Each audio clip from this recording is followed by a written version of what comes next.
2 ergastoli per l'omicidio di Fontane. Il pubblico ministero Daniela Brunetti ha chiesto al GUP Gianluigi Zulian il carcere a vita per il 37enne romeno Florin Stingaciu e per il 28enne albanese Rubin Ksika, accusati di aver ucciso a coltellate Igor Ojovanu, 20 anni, moldavo, la sera del 30 settembre dell'anno scorso.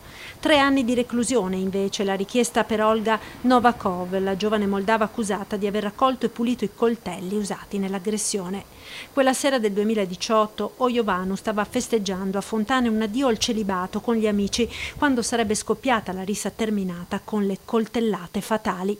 Secondo l'accusa, il romeno avrebbe inflitto il fendente mortale assieme all'albanese che avrebbe preso parte attivamente al delitto. Un fatto di sangue che sconvolse la comunità di Villorba, attonita di fronte all'omicidio del giovane moldavo, ma anche Treviso, dove all'istituto Giorgi Fermi Igor frequentava le lezioni con il grande impegno di studente lavoratore, un giovane che aveva un sogno, quello di arrivare alla maturità ed aprirsi alla vita e al futuro, un sogno infranto in un sabato sera che doveva essere di allegria per festeggiare l'amico che stava per sposarsi, festa che in pochi minuti si è trasformata in dramma.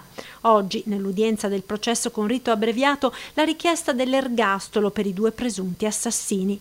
Il processo è stato aggiornato al prossimo 25 ottobre.